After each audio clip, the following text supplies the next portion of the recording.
Greetings and welcome to the Reparenting Daily podcast. In this podcast, we'll dive deep into reparenting, exploring all of the tools and resources that you'll need to help you along your journey. This podcast is divided into 3 sections. The first is a daily reading. The second is a discussion of the reading followed by suggested journal prompts.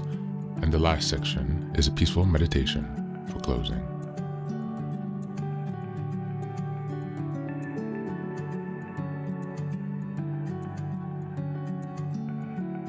Good morning, good afternoon, and good evening from whenever and wherever you're joining us today. I'm so glad that you're here as we continue on this journey of self-expansion and growth. If this is your first time, welcome. Before we dive in, a quick reminder. Like, share, and subscribe to this podcast on Apple Podcasts, Spotify, and YouTube. Your support here helps spread the word and grow this community of self-reparenting. Now for a few updates. First, I'm excited to introduce our Patreon community, where for a small monthly fee, you can join us for 3 weekly reparenting support meetings. Sundays, we have a guided meditation for emotional grounding. On Tuesdays, we have a book club discussion for deeper discussions and growth. And on Thursdays, we have open topic conversations for real-time support on any topics that may come up. You can find all of the details about what's included in this community by going to the Reparenting Daily website and checking out the community tab. In addition, we now have a WhatsApp support group, a global network of fellow travelers available anytime you need encouragement, guidance, or simple connection.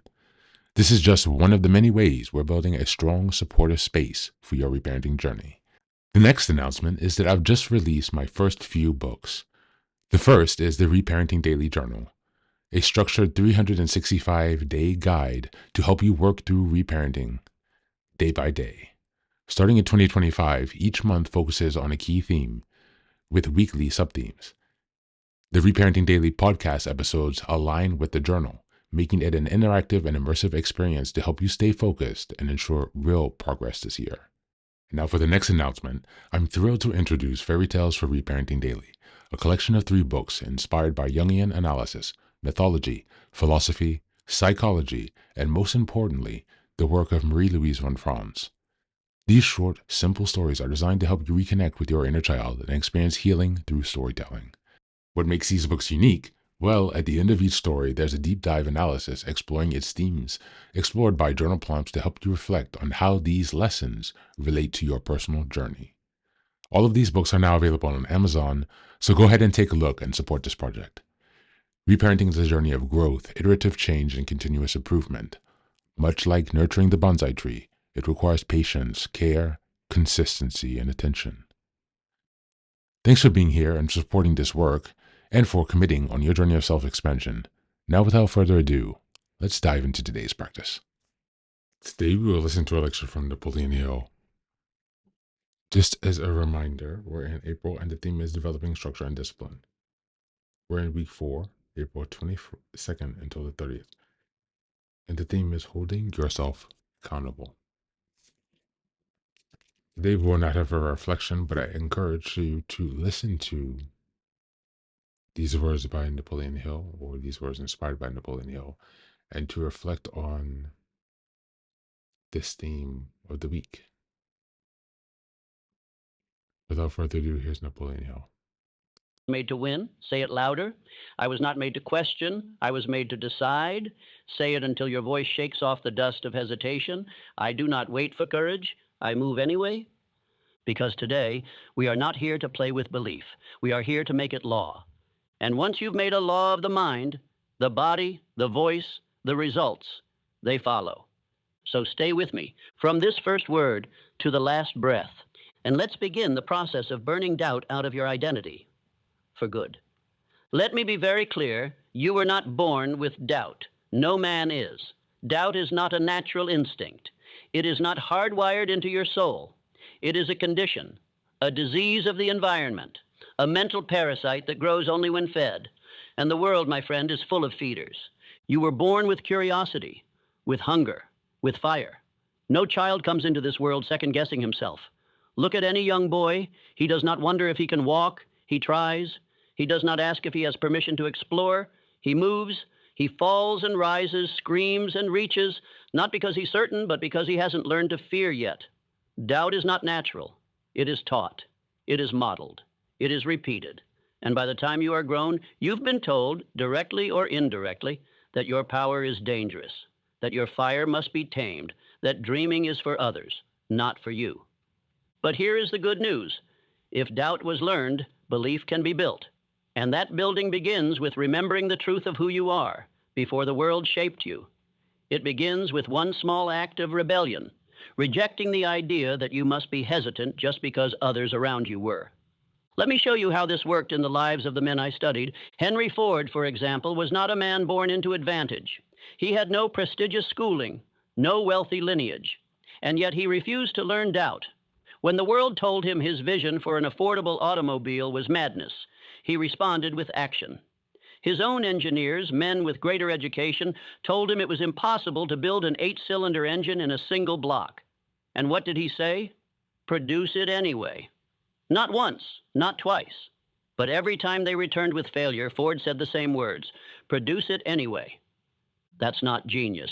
That's not luck. That's belief. A belief so firm, so final, that it didn't flinch in the face of impossibility. Ford had trained his mind to obey his vision, not his environment. He had unlearned doubt and replaced it with decision. And that decision became law, not just for him, but for the industry he led. Or consider Thomas Edison, who failed, not once, not 10 times, but over 10,000 times in pursuit of the electric light. 10,000 failures, 10,000 moments where doubt could have taken the throne. But Edison didn't entertain doubt because he had built something stronger. Identity. He didn't say, maybe I can. He said, I am the man who will. And that identity became armor. Every time a test failed, he didn't internalize it. He moved forward because his belief wasn't rooted in evidence. It was rooted in repetition. He had told himself again and again that this would work, that he would work, that something would work. And so it did. Understand this. Belief is not a feeling. It's not something you stumble into. It's not something that floats down from the heavens when you meditate long enough. It is built, the same way a bridge is built, the same way a habit is built, through consistent daily acts of decision and discipline. You choose belief even when you don't feel it. You repeat belief even when your old identity screams otherwise. You walk like the man who knows, even when part of you still doubts, until that part no longer has a seat at the table. That's what Andrew Carnegie understood. When I sat with him, when I studied his methods and mindset, I discovered something that changed me forever. Carnegie didn't see belief as optional. He saw it as structural, as foundation. He once told me, if a man does not command his own mind, someone else will. And that's exactly what doubt is, a sign that you've surrendered your authority. Not consciously, not deliberately, but over time, in small, subtle ways, you've let doubt set the tone. But that ends now. Because now you are awake. Now you know the origin of the doubt you carry. It wasn't born with you. It was given to you. And now you are giving it back. Say this out loud. Doubt is not mine. I refuse to carry it. Say it again. I do not live by hesitation. I live by decision. This is how you begin. Not by feeling powerful, but by speaking power. By walking with posture that reflects certainty, even before certainty has taken root. Because the subconscious does not obey logic. It obeys repetition. And every time you move like a builder, speak like a leader, act like a winner, you are building belief. The man you were meant to be, he's already in you. He's just waiting for the noise to stop. He's waiting for the command to rise. And this is that moment. Let us now speak of the most powerful moment in any man's life, the moment he makes a decision so clear, so permanent, so final, that the old self can no longer survive it. Because here is a truth too many never realize. Identity is not discovered. It is decided. You do not stumble into greatness. You declare it. You do not wait to become confident. You decide that from this moment forward, confidence will be your posture. You do not hope to one day become fearless. You decide to act even when afraid, and that very act rewrites the code of who you are. You see, every man lives within an identity. The problem is, most men live inside an identity they never chose, an identity built from accidents, from repetition, from fear, from the small opinions of small minds. And because they never consciously declared who they were, they've become a collage of contradictions, powerful in potential, paralyzed in practice. But the greats I studied, the men who carved their names into the history of achievement, they all did one thing first. They decided who they were. not based on circumstances, not based on feelings, but based on vision. Let me take you again to Henry Ford. Before he was a titan of industry, before he revolutionized.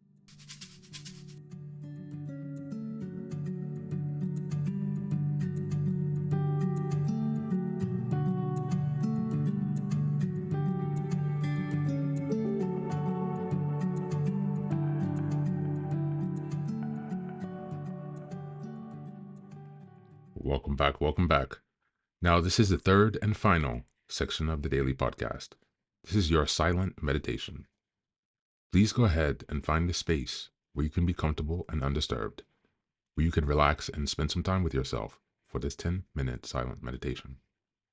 You can choose to be sitting, standing, lying down, or in whatever position makes you comfortable today. Take a moment to simply be with yourself. Focus on your breath and gently connect with each part of your body. If thoughts arise, don't let them overwhelm you. Just observe them without attachment. Imagine them as leaves drifting down atop a river, passing by without needing your engagement. Stay present, grounded, and open to this moment, no matter what time you are listening and practicing this meditation. Namaste.